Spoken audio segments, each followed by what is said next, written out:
പിതാവിൻ്റെയും പുത്രൻ്റെയും പരിശുദ്ധാത്മാവിൻ്റെയും നാമത്തിൽ ആമേൻ. എൻ്റെ പ്രിയപ്പെട്ടവരെ, ഇന്ന് ഏപ്രിൽ 2 ബുധനാഴ്ച നമുക്ക് പ്രാർത്ഥിക്കാം. അമ്മേ പരിശുദ്ധമ്മേ, അമ്മേ പരിശുദ്ധമേ, ദൈവമാതാവേ, കൃപാസനത്തിലൂടെ ഞങ്ങൾക്കും ഞങ്ങളുടെ ദേശത്തിനും അമ്മ മധ്യസ്ഥം തേടി തന്ന എല്ലാ അനുഗ്രഹങ്ങൾക്കും കൃപകൾക്കും ഞങ്ങളിപ്പോൾ ഹൃദയം നിറഞ്ഞ നന്ദി പറയുന്നു. അമ്മേ പരിശുദ്ധമേ, ദൈവമാതാവേ, 2004 ഡിസംബർ 7 ഉച്ചകഴിഞ്ഞ് 2:30 കൃപാസനത്തിൽ സംഭവിച്ച അമ്മയുടെ പ്രത്യക്ഷപ്പെടലിനെ കുറിച്ച് തിരുസഭയ്ക്ക് സമർപ്പിച്ചിരിക്കുന്ന പഠനരേഖകളുടെ മേൽ സഭാത്മകമായ പഠനങ്ങൾ ആരംഭിക്കുവാൻ ഞങ്ങൾ പ്രാർത്ഥിക്കുന്നു. അമ്മേ പരിശുദ്ധമേ, ഭൂസ്വർലോകങ്ങളുടെ രാജ്ഞിയായ അങ്ങേയ്ക്ക് ഭൗമ സംരക്ഷണത്തിനായി പ്രപഞ്ച പ്രകൃതിയെ തന്നെ തിരുസഭ പ്രതിഷ്ഠിക്കുവാൻ ഈ പ്രത്യക്ഷീകരണം വഴി ഇടയാക്കണമേ. പരിശുദ്ധമേ, ജപമാല മാതാവേ, സകല കൃപാസന പ്രാർത്ഥനകളോടും ചേർത്ത് ഞങ്ങളിപ്പോൾ പ്രാർത്ഥിക്കുന്ന ഈ കുടുംബത്തിന്റെ പ്രത്യേക നിയോഗം മക്കളെ.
അമ്മയുടെ പ്രത്യക്ഷീകരണത്തിന്റെ ഈ അനുഗ്രഹവേളയിൽ ഞങ്ങൾക്ക് സാധിച്ചു തരുവാൻ കനിയണമേ.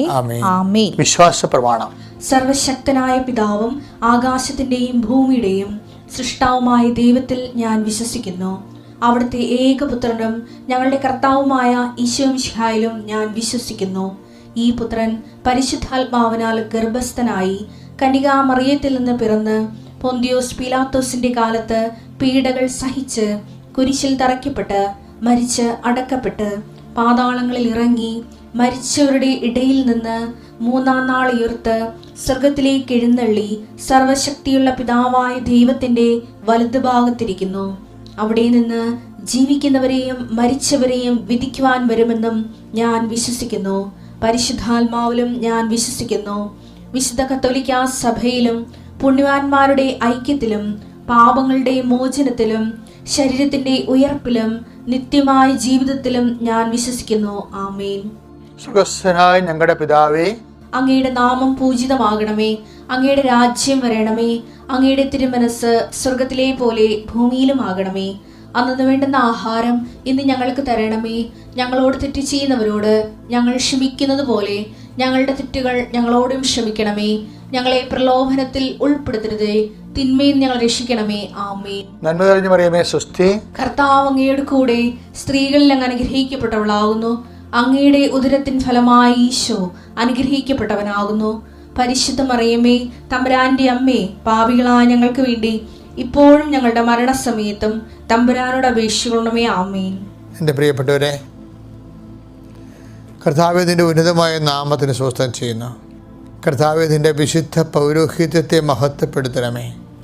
39 വർഷം ഞാൻ അർപ്പിച്ച കൃപാനയുടെ യുഗതിയാൽ കൃപാസാൽത്താര ജീവനോടെ പ്രത്യക്ഷപ്പെട്ട പരിശുദ്ധ അമ്മയുടെ മാധ്യസ്ഥതയിൽ കൃപാസാൽത്താരെ നടന്ന 10,000-കണക്കിന് ആരാധന ശക്തിയാൽ പിതാവിൻ്റെയും പുത്രൻ്റെയും പരിശുദ്ധനാമതി പ്രഭാതത്തിൽ ഞാൻ നിങ്ങളെ ആശീർവദിക്കുന്നു.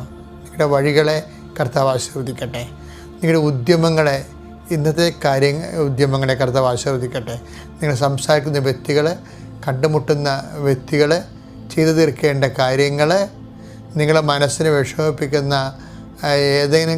ഏതെങ്കിലും കാര്യത്തെക്കുറിച്ച് ഓർക്കുമ്പോൾ മനസ്സിന് വിഷമം ഉണ്ടാകുന്നുണ്ടെങ്കിൽ അല്ലെങ്കിൽ ഏതെങ്കിലും വ്യക്തികളോട് സംസാരിക്കുന്ന ഓർക്കുമ്പോൾ മനസ്സിന് വിഷമം ഉണ്ടാകുന്നുണ്ടെങ്കിൽ അതെങ്ങനെ തരണം ചെയ്യും എന്നോർത്ത് ടെൻഷൻ ഉണ്ടാകുന്നെങ്കിൽ കർത്താവെ, അങ്ങനെയുള്ളവരെ നീ ഈ സമയത്ത് കർത്താവിൻ്റെ ഉന്നതമായ സ്ത്രീവായാൽ അവരെ ബലപ്പെടുത്തണമേ എന്ന് പ്രാർത്ഥിക്കുന്നു. അമ്മ കന്യാസ്ത്രീയെ ഇപ്പോൾ ആരെല്ലാം പ്രാർത്ഥിക്കുന്നുണ്ടോ അവർക്കെല്ലാം വേണ്ടി അമ്മ മാധ്യസ്ഥം വഹിക്കണമെന്ന് പ്രാർത്ഥിക്കുന്നു. എൻ്റെ കർത്താവിൻ്റെ ഉന്നതമായ നാമത്തിൽ കുഞ്ഞുങ്ങളെക്കുറിച്ച് ആകുലപ്പെടുന്നവരെ സംബന്ധിച്ച് പ്രാർത്ഥിക്കുന്നു. ജീവിത പങ്കാളിയെക്കുറിച്ച് ആകുലപ്പെടുന്നവരുണ്ട്, ജീവിത പങ്കാളിയുടെ ജോലിയെക്കുറിച്ച് ആകുലപ്പെടുന്നവരുണ്ട്, യാത്രയെക്കുറിച്ച് ആകുലപ്പെടുന്നവരുണ്ട്.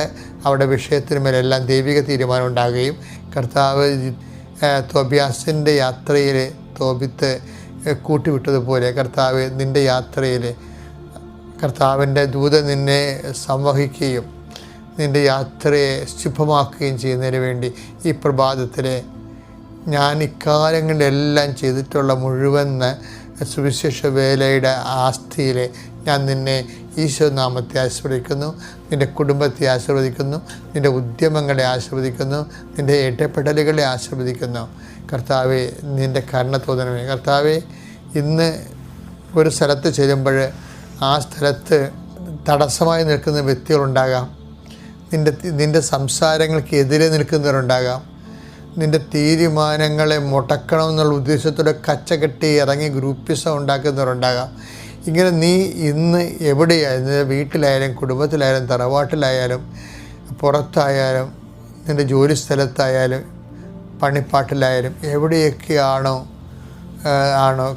കർത്താവിൻ്റെ ചൈതന്യം നിനക്ക് മനുഷ്യരുടെ ചൈതന്യത്തെക്കാളുപരി കർത്താവിൻ്റെ ചൈതന്യം വേണ്ടി വരുന്നത്, അവിടെയെല്ലാം കർത്താവ് നിന്നെ ആശീർവദിക്കട്ടെ എന്ന് പ്രാർത്ഥിക്കുന്നു. നിൻ്റെ കുഞ്ഞുങ്ങളെ ഓർത്ത് വേദനിക്കുന്ന മാതാപിതാക്കന്മാരെ, അവരുടെ സ്വഭാവത്തെയും അവരുടെ പഠനത്തെയും ഒക്കെ ഓർത്ത് വിഷമിക്കുന്നവർ, അവരുടെ ജന്മനുള്ള വൈകല്യങ്ങൾ ഓർത്ത് മാതാപിതാക്കൾ വേദനിക്കുന്ന മാതാപിതാക്കന്മാരെ, ആ കുഞ്ഞുങ്ങളെയും മാതാപിതാക്കന്മാരെ ആശീർവദിക്കുന്നു. കർത്താവെ, അതിനെയെല്ലാം ഏറ്റെടുക്കാനും അതിജീവിക്കാനും അവർക്ക് ആവശ്യമായ കൃപ നൽകണം പ്രാർത്ഥിക്കുന്നു. എൻ്റെ കർത്താവിൻ്റെ ഉന്നതമായ നാമത്തിൽ സഭയുടെ അധികാരത്തിൽ കുരിശടയാളത്തിൽ നീ ഉപയോഗിക്കുന്ന വാഹനങ്ങൾ ഞാൻ ആസ്വദിക്കുന്നു. നിൻ്റെ യാത്ര നിനക്ക് ശ്രദ്ധ നഷ്ടപ്പെടാൻ സാധ്യതയുള്ള അവസ്ഥകളുണ്ടാകാം. ചിലപ്പോൾ നിൻ്റെ ടെമ്പർമെൻറ്റ് നഷ്ടപ്പെടാൻ സാധ്യതയുള്ള അവസ്ഥകളുണ്ടാകാം. അവിടെയെല്ലാം കൂൾ ഡൗൺ ആകാനും കർത്താവ് നിന്നെ സന്ധിക്കാനും വേണ്ടി നിനക്ക് നിയന്ത്രണത്തിൻ്റെ ആത്മസംയമനത്തിൻ്റെ ആത്മാവിൻ്റെ അരൂപിയാൽ നീ അഭിഷേകം ചെയ്യപ്പെട്ട് പ്രാർത്ഥിക്കുന്നു. രേഖകൾ വാങ്ങാൻ വേണ്ടി പോകുന്നവർ, രേഖപ്പെടുത്താൻ വേണ്ടി പോകുന്നവർ, അങ്ങനെയുള്ള മേഖലകളെല്ലാം കർത്താവിൻ്റെ പ്രത്യേക ചൈതന്യം ആവശ്യിക്കട്ടെ. നിൻ്റെ അനുദിന ജീവിതത്തിൻ്റെ അനിവാര്യമായ കാര്യങ്ങൾക്ക് വേണ്ടി നിലവിലുള്ള തടസ്സങ്ങളെ യേശുക്രിസ്തുവിൻ്റെ നാമത്തിൽ ഞാൻ ബന്ധിക്കുന്നു. Lord and peace for and grace. ഇപ്പോഴേ ചില വിഷയങ്ങൾ, ചില സംഭവങ്ങൾ, നിൻ്റെ ജീവിതത്തിൽ വരുന്ന ഇടപെടലുകൾ, അപ്പം നീ പറയും അത് നമ്മുടെ കൊക്കിൽ ഒതുങ്ങത്തില്ല കേട്ടാ, എന്താ പറയുക, നമ്മുടെ കൈപ്പിടി നിൽക്കുന്ന നല്ല കാര്യം അല്ലെന്ന് തോന്നണം കേട്ടോ. ഞാനെന്ത് ചെയ്യാനാ, ഞാനവിടെ ഞാനവിടെ ഒറ്റപ്പെട്ടു. ഞാൻ സംസാരിക്കുമ്പോൾ 1000 പേര് എനിക്കെതിരെ സംസാരിക്കും, എൻ്റെ ആശയത്തിനെ തട്ടിത്തകർക്കും. അപ്പോൾ ഇങ്ങനെയുള്ള കുറേ വിചിത്രമായ സാഹചര്യങ്ങളുണ്ടാകും. പക്ഷേ അതിൻ്റെ ചില കാര്യം നമുക്ക് ആവശ്യമുള്ളതായിരിക്കത്തില്ല. ആവശ്യമില്ലാത്ത കാര്യത്തിൽ പോയി മത്സരം പിടിക്കേണ്ട കാര്യമില്ല. നമുക്ക് എപ്പോഴും നീ ശ്രദ്ധിക്കണം, നമുക്ക് ആവശ്യമില്ലാത്ത കാര്യങ്ങൾക്ക് വേണ്ടിയേ നീ ബലം പിടിക്കാനോ മത്സരം പിടിക്കാനോ ഒന്നും പോകണ്ട. അത് ആരുടെ കിട്ടോ ചെയ്യട്ടെ എന്ന് വിചാരിക്കണം. മിണ്ടാതിരിക്കണം, വെറുതെ സംസാരിച്ച് എനർജി കളയണേ എന്തിനാ? കാര്യം നീ വല്ലതും സംസാരിച്ചതിന് ശേഷം അതിൻ്റെ എതിർകട ചെയ്യാൻ വേണ്ടി നിൻ്റെ മനസ്സിലാക്കിയിട്ട് അതിൻ്റെ എതിർകട ഒരു ക്യാൻവാസിങ് നടത്താൻ വേണ്ടി ഉദ്ദേശിക്കുന്ന ആൾക്കാരുണ്ടാകും. അവിടെയൊക്കെ നിൻ്റെ മനസ്സിരിപ്പ് പറയാതിരിക്കുന്നതായിരിക്കും നല്ലത്. ഞാനിപ്പോൾ ഇതിന് പറയാൻ കാര്യം ഇതൊന്നുമല്ല. എന്ന് വെച്ച് കഴിഞ്ഞാൽ ജീവിതത്തിൽ ചില വിഷയങ്ങളുണ്ടല്ലോ നമ്മൾക്ക് കൈകാര്യം ചെയ്യാൻ പറ്റുന്നതായിരിക്കത്തില്ല. അതെപ്പോഴും ഓർത്തേക്കണം. ഒരു ജീവിതത്തിലെ ഒരു ദിവസം 10 വിഷയം ഉണ്ടെങ്കിൽ 10-ൽ ചിലപ്പോൾ ഒരു 5 വിഷയവും നമ്മുടെ കൈപ്പിടി ഒതുങ്ങണമായിരിക്കത്തില്ല. അപ്പം എന്തു ചെയ്യണം? സാധാരണ പുരാതന മനുഷ്യൻ, ദൈവമായിട്ട് അടുപ്പമുള്ള മനുഷ്യൻ എന്തു ചെയ്യും? മനുഷ്യൻ അത് ദൈവത്തെ അതിൻ്റെ അകത്ത് കക്ഷി ചേർക്കാൻ വേണ്ടി നോക്കും. ദൈവത്തെ കക്ഷി ചേർക്കണമെന്ന് നോക്കുമ്പോൾ എപ്പോഴും നമ്മൾ ശ്രദ്ധിക്കേണ്ടത്, ഒരു വിഷയത്തിൽ നമ്മുടെ കൈപ്പിൽ ഒതുങ്ങണില്ല എന്ന് കണ്ടാൽ പിന്നെ എവിടെ ഒതുങ്ങും? പിന്നെ ദൈവത്തെയാണ് അവിടെ കക്ഷി, ദൈവത്തിൻ്റെ ഇടപെടൽ മാത്രമേ അവിടെ നടക്കത്തുള്ളൂ. അപ്പോൾ ദൈവത്തിൻ്റെ ഇടപെടൽ, ദൈവത്തെ ഇടപെടുത്തണമെങ്കിൽ എന്ത് ചെയ്യണം? ദൈവത്തെ ഇടപെടുത്തണമെങ്കിൽ ചെയ്യേണ്ട പരിപാടി, ദൈവത്തിന് മനസ്സിലാകണം നമ്മൾക്ക് വേറെ ഒരു ചാൻസ്, വേറെ ഒരു ഓപ്ഷൻ ഇല്ല എന്ന് മനസ്സിലാക്കിയിട്ട് അത് ദൈവത്തിന് മനസ്സിലാക്കി കൊടുക്കണം. അത് വളരെ തന്ത്രപരമായ ആധ്യാത്മിക തന്ത്രത്തിലുള്ളതാണ്. എന്ന് വെച്ച് കഴിഞ്ഞാൽ എന്താ തന്ത്രം എന്ന് വെച്ചാൽ മോശ കുതന്ത്രം എന്നല്ല ഞാൻ ഉദ്ദേശിക്കുന്നത്. എൻ്റെ ആധ്യാത്മികമായ തന്ത്രം എന്ന് പറയുന്നത്, നമ്മൾക്ക് ഒരവലംബമില്ലെങ്കിൽ, നമ്മൾക്ക് അവലംബമില്ല എന്നുള്ള കാര്യം. ഇപ്പം ഇന്ന് നീ എന്തെല്ലാം കാര്യം നിനക്ക് ചെയ്യാനുണ്ട്, ചില കാര്യം നിനക്ക് അവലംബമില്ല, ആശ്രയിക്കാൻ ആളില്ല അവിടെ. അപ്പോൾ ആശ്രയിക്കാൻ ആളില്ലെങ്കിൽ എപ്പോഴും നിങ്ങൾക്ക് എൻ്റെ സഹോദരൻ പറയണം, ഞാനും ഇപ്പം 50 കൊല്ലമായി സഭയിൽ വന്നിട്ട്. അപ്പോൾ ഇതിൻ്റെ അകത്ത് എന്ത് സംഭവിക്കണമെന്ന് വെച്ച് കഴിഞ്ഞാൽ, നമുക്ക് ആശ്രയം, എല്ലാ വിഷയങ്ങൾക്കും ആശ്രയം ഉണ്ടാകത്തില്ല. പക്ഷേ ആശ്രയം ഉണ്ടായില്ലെങ്കിൽ എങ്ങനെയെങ്കിലും ആശ്രയം ഉണ്ടാക്കി എടുക്കണമെന്ന് പറഞ്ഞിട്ട് നമുക്ക് ആ ഗ്രൂപ്പിൽ നിന്ന് ആളെടുത്ത് ഇവരോട് പറഞ്ഞ് അവരോട് പറഞ്ഞ്, അപ്പോൾ മനുഷ്യന്മാരത്തെ നമ്മൾ കളത്തിലിറക്കാൻ നോക്കും. പരിശുദ്ധാത്മാവ് നിറഞ്ഞവൻ ദൈവത്തെ കളത്തിലിറക്കാൻ നോക്കും. ഈ വിഷയത്തിൽ എന്തു ചെയ്യും? നമ്മൾക്ക് അതിനെന്താ മാർഗം? നമ്മൾക്ക് ദൈവമല്ലാതെ വേറെ ആശ്രയമില്ല, മനുഷ്യന്മാരിൽ നമ്മൾ ആശ്രയം വെച്ചിട്ടില്ല എന്ന് ദൈവത്തിനെ ബോധ്യപ്പെടുത്തണം. കൃപാസനത്തിലൊക്കെ ഇന്നൊരു സാക്ഷ്യം ഉണ്ടായി. എന്ന് വെച്ച് കഴിഞ്ഞാൽ, ഇന്ന് എന്താ വെച്ചാൽ അവർ ഈ 20 ലക്ഷം രൂപ വേണം അവർക്ക് അയർലൻഡിൽ പോകാൻ വേണ്ടി. അപ്പോൾ അവരൊരു ദിവസം എപ്പോഴാണെന്ന് ഓർക്കണില്ല, എന്നോടൊന്ന് ചോദിച്ചു. അവർ നേഴ്സ്, 25 കൊല്ലമാണ് നേഴ്സാണ്, പക്ഷേ ഇവരൊക്കെ ഒരിടത്തും ഒരു പച്ച പിടിച്ചിട്ടില്ല. അപ്പം അവർക്ക് ആ സ്വപ്നങ്ങളൊക്കെ അവർ കളഞ്ഞ് കുളിച്ച് അവസാനിപ്പിച്ചിരിക്കുകയാണ്. കൃപാസനത്തിൽ ആ വാഗ്ദാനപ്പെടാത്ത ഇരിക്കുന്ന ഒരു വിഷയം എന്താ, വസ്തു എന്താണ്? അഹ്റോൻ്റെ വരൻ്റെ വടി തളർത്തതാണ്. അപ്പോൾ അതാണ് നമ്മൾ പച്ച മെഴുതിരി ഉപയോഗിക്കുന്നതിൻ്റെ കാരണം. അതാണ് ഒരു ദിവസത്തെ വൈകുന്നേരത്തെ പ്രാർത്ഥനയ്ക്ക് നമ്മൾ പച്ച മെഴുതിരിയല്ലേ ഉപയോഗിക്കണത്. അപ്പോൾ അതിൻ്റെ പച്ചപ്പ് വരും എന്നുള്ള ഉണങ്ങിപ്പോയി. അപ്പോൾ ഈ നേഴ്സിനെ സംബന്ധിച്ചിടത്തോളം എന്ന് വെച്ച് കഴിഞ്ഞാൽ, നേഴ്സ് 25 കൊല്ലമായ ഒരു നേഴ്സാണ്. പക്ഷേ എന്താ പറ്റി? ഇതുവരെയൊക്കെ ഒരിടത്തും പോകാൻ പറ്റിയിട്ടില്ല. അവിടെ പിന്നെ അവരുടെ ജീവിതവും കുടുംബവും ഒക്കെ ആയിട്ട് നടന്ന് ആ ടൈമെല്ലാം പോയി. 25 കൊല്ലമായി. ഇപ്പോൾ നല്ല വീട്ടമ്മയാണ്. അപ്പോൾ ഒരു ദിവസം വന്ന് എന്നോട് ചോദിച്ചേ, അച്ഛാ, ഞാൻ യൂറോപ്പിൽ പോകാൻ വേണ്ടി എന്നോട് ആവശ്യപ്പെടുന്നുണ്ട് ചിലർ, അത് നടക്കുമോ അച്ഛാന്ന് ചോദിച്ചു. ആ പൈസ ഞാൻ കൊടുക്കണോ വേണ്ടേ എന്ന് എന്നോട് ചോദിച്ചു. 20 ലക്ഷം രൂപ. അപ്പോൾ അത് അൾത്താരെ ചോദിക്കുന്ന ചോദ്യങ്ങളല്ലേ. ചിലപ്പോൾ നമുക്ക് അൾത്താര ഒരാളിനോട് സംസാരം 1 മിനിറ്റല്ലേ കിട്ടത്തുള്ളൂ. ഞാൻ ഇവരുടെ ഈ ആപ്ലിക്കേഷൻസും അവർക്ക് തന്ന ഡോക്യുമെൻറ്റ്സും ഈശോയ്ക്ക് സമർപ്പിച്ചിട്ട് ഞാൻ അവിടെ ഒരു പ്രത്യേക അഭിഷേക പ്രാർത്ഥന ചൊല്ലിക്കഴിയുമ്പോൾ കർത്താവ് പെട്ടെന്ന് പറയും, അവൾ യൂറോപ്പിൽ പോകും, പക്ഷെ പൈസ കൊടുക്കണം, നീ ഏറ്റെടുക്കരുതെന്ന് പറയും. ഞാനിവരോടൊന്ന് പറയും, നിങ്ങൾ യൂറോപ്പിൽ പോകും, പക്ഷേ പൈസ കൊടുക്കണത് ഇതിനകത്ത് വരുന്നില്ലെന്ന് പറയും, ഈ വിഷയത്തിൽ വരുന്നില്ലെന്ന് പറയും. പക്ഷേ അവർക്ക് അതുപോലെ തന്നെ അവർ പറയണ അതുപോലെ തന്നെ അവർക്കത് നടക്കുകയും ചെയ്തു. ഞാൻ പറഞ്ഞു വരുന്ന കാര്യം, അവർ ഒരു കാര്യം പറയുന്നുണ്ട്.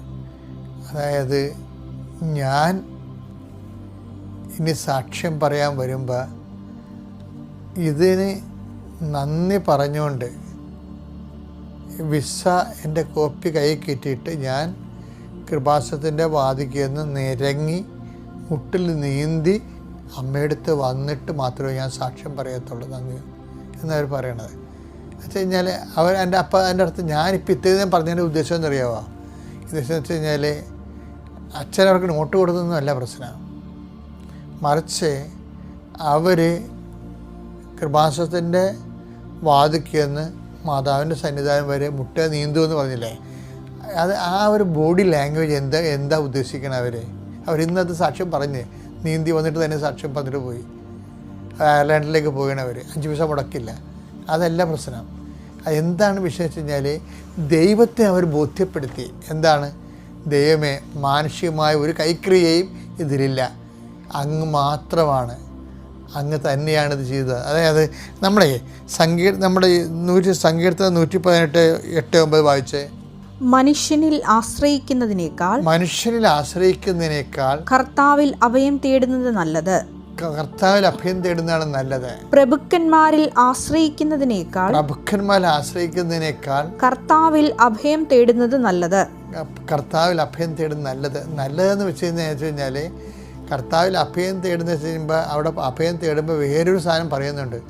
പ്രഭുക്കന്മാരിലുള്ള ആശ്രയം, നമ്മളെക്കാളും ബലമുള്ളവരിൽ മാനുഷികമായ ആശ്രയം, അത് കുറച്ച് കൊണ്ടുവരണം.